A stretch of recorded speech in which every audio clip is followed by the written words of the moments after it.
আসসালামু আলাইকুম। AFC under-20 women's football qualifying রাউন্ডে বাংলাদেশ তাদের প্রথম খেলায় ৩-১ গোলে লাওসকে পরাজিত করে এবং একই গ্রুপের অপর খেলায় দক্ষিণ কোরিয়া ৯-০ গোলে তিমুর লিস্টেকে পরাজিত করে। বাংলাদেশ তাদের প্রথম ম্যাচে কেমন খেলল এই বিষয়ে একটু আলোচনা করা দরকার। আসলে বাংলাদেশ তাদের প্রথম ম্যাচে আরো বড় ব্যবধানে জয়লাভ করতে পারত। আমি আমার সর্বশেষ যে ভিডিওটা আপলোড করি সেটাতে আমার যে প্রেডিকশন ছিল সেটা ছিল ৬ গোল বা ৭ গোলে আমরা ম্যাচটা উইন করব। আমাদের মেয়েরা খুব একটা গোছালো ফুটবল খেলতে পারেনি, যার কারণে আমরা ৩-১ গোলে জয় নিয়ে মাঠ ছাড়তে হয়। আর আমরা সাধারণত ৪-৩-৩ ফরম্যাটেই খেলে থাকি। পিটার বাটলার যখন থেকে বাংলাদেশের কোচ হয়ে আসছেন তখন থেকেই উনি মোটামুটি আমাদেরকে এই ফরম্যাটেই খেলান এবং এই ফরম্যাটে আমরা ভালো ফুটবল খেলে থাকি। তবে আজকে আমি দেখলাম সেটা হচ্ছে আমাদের মেয়েরা ৪-৪-২ পদ্ধতিতে খেললো, যেটাতে আমরা আগে গোলাম রব্বানী ছোটন এবং সাইফুল বারী টিটুর আন্ডারে থাকা অবস্থায় আমরা এই ৪-৪-২ এই ফরমেশনটাতেই আমরা খেলে অভ্যস্ত ছিলাম। হঠাৎ করে উনি ৪-৪-২ কেন খেলালো বাংলাদেশকে, এটা আমার কাছে একটু খটকা লাগছে বিষয়টা। কেননা আমরা তো ৪-৩-৩ খেলে অভ্যস্ত এবং আমরা মোটামুটি ভালো ফুটবল খেলছি এবং আমাদের বেটার রেজাল্ট ছিল ম্যাচে, প্রতিটা ম্যাচের রেজাল্টই ভালো ছিল মেয়েদের। তো এটার একটা কারণ আমি খুঁজে বের করতে পারছি, সেটা হচ্ছে যে আমার মনে হয় আমাদের যে কোচ আছে উনি যথেষ্ট বিচক্ষণ কোচ। উনি ধরে নিছে যে সাউথ কোরিয়ার সাথে আমার ফাইটটা হবে এবং সেই জিনিসটা উনি মাথায় রেখে সাউথ কোরিয়া যাতে বাংলাদেশের গেম প্ল্যান বা বাংলাদেশ সেই ফরম্যাটে খেলে এই এই এই ফরম্যাটটা যাতে ধরতে না পারে বা বাংলাদেশের জন্য তারা যাতে একটা ছক তৈরি করতে না পারে, আমার মনে হয় এইটাই হচ্ছে পিটার বাটলারের একটা প্ল্যান, যে সে তিমুর লিস্টের সাথেও যে ম্যাচটা খেলবে এটা তো ৪-৪-২তেই বাংলাদেশকে খেলাবে।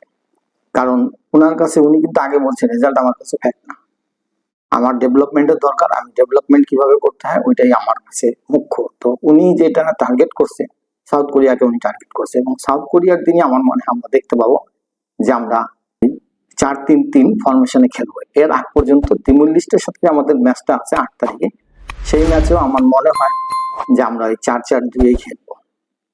স্টার্টিং ইলেভেনে একটু পরিবর্তনও উনি আনছে, সেটা হচ্ছে যে রাইট উইং পজিশনে উমেলা মার্মার জায়গায় উনি শিখাকে খেলাইছে এবং একটা মিডফিল্ডার বসায় উনি নাম্বার ৯ এবং নাম্বার ১০ এই দুইটা পজিশনে খেলাইছে। একজন হচ্ছে তৃষ্ণা আর একজন হচ্ছে সাগরিকা। আর লেফট উইং পজিশনে যথারীতি শান্তি মার্ডি আর গোলকিপার পজিশনে উনি মিলার জায়গায় স্বর্ণা রানীকে খেলাইছে। তো আমি আগেও বলছি যে স্বর্ণা রানী যথেষ্ট নার্ভাস থাকে এবং সে তার পজিশনটা ঠিক রাখতে পারে না। একটা টিম যখন অ্যাটাকে আসে তখন সে তার পজিশন, তার গোল পোস্টটা তার পিছনে কোন জায়গায় আছে এই পজিশনটাই উনি ঠিক রাখতে পারে না, যার কারণে কিন্তু আমরা একটা গোল যে হজম করছি এই একটাই কারণ, ওনার পেছনে যে ওনার গোল পোস্ট, এই গোল পোস্টটা উনি আন্দাজ করতে পারেন আর এই সুযোগটা নিয়েই লাউস একটা গোল পরিশোধ করে দিচ্ছে। তো যাই হোক, আমাদের যে ৩টা গোল আছে এই ৩টা গোল মধ্যে আমি মনকির গোলটাকেই সবচেয়ে ভালো গোল হিসাবে ধরে নিব। বলতে পারেন আমাদের মেয়েরা যে ফুটবলটা খেলছে এটা অগোছালো ফুটবল খেলছে, কোনো পরিকল্পিত ফুটবল ছিল না। এটার একমাত্র কারণ ছিল যে তারা ৪-৪-২ খেলা অভ্যস্ত না, হঠাৎ করে তারা ৪-৪-২ খেলছে। কোচ তো এটা একটা প্ল্যান করেই খেলাইছে। কোচের যে পলিসিটা, এই পলিসিটা কতটুকু কাজে লাগে এবং আমরা কতটা সফল হতে পারি। এবার আসা যাক বাংলাদেশ যে তাদের দ্বিতীয় ম্যাচটা খেলবে তিমুর লিস্টের সাথে। তিমুর লিস্টের ব্যাপারে কিছু আলোচনা করি।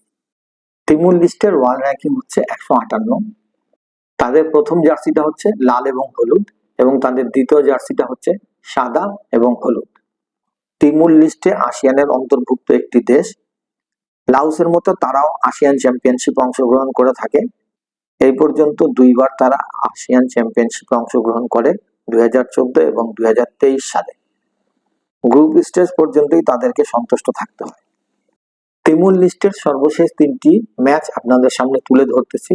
২০২৪ সালে তারা ইয়েমেনের সাথে ৩-১ গোলে পরাজিত হয়, ইন্দোনেশিয়ার সাথে ৩-১ গোলে পরাজিত হয়, সাবকন্টিনেন্টালের মালদ্বীপকে ৪-১ গোলে পরাজিত করে। এবার আসা যাক ম্যাচের রেজাল্ট কি হতে পারে। লাওসের সাথে আমরা ৩-১ গোলে জয়লাভ করছি।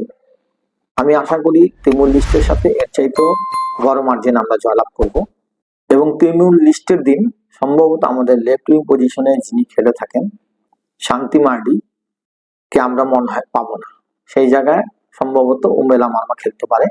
তো উমেলা মার্মা যথেষ্ট সম্ভাবনাময়ী একজন ফুটবলার। আমি আশা করি যে আমরা 5 গোলে হয়তো ম্যাচটা জয়লাভ করতে পারবো। আর যদি মেয়েরা গোল মিস না করে তাহলে আমি আশা করি যে আরো বেশি গোল হতে পারে। তো ইনশাল্লাহ তিমুর লিস্টের সাথে আমরা জয়লাভ করে পূর্ণ 6 পয়েন্ট নিয়ে দক্ষিণ কোরিয়ার মুখোমুখি হব এবং আমাদের যে মূল ফরমেশন 4-3-3 ফরম্যাটে বাংলাদেশকে দক্ষিণ কোরিয়ার সাথে খেলতে দেখব। তো ইনশাল্লাহ আবার তিমুর লিস্টের ম্যাচের শেষে আপনাদের কাছে নতুন কন্টেন্ট নিয়ে হাজির হব। এখনকার মতো আপনাদের কাছ থেকে বিদায় নিচ্ছি। আসসালামু আলাইকুম ওয়া রাহমাতুল্লাহ।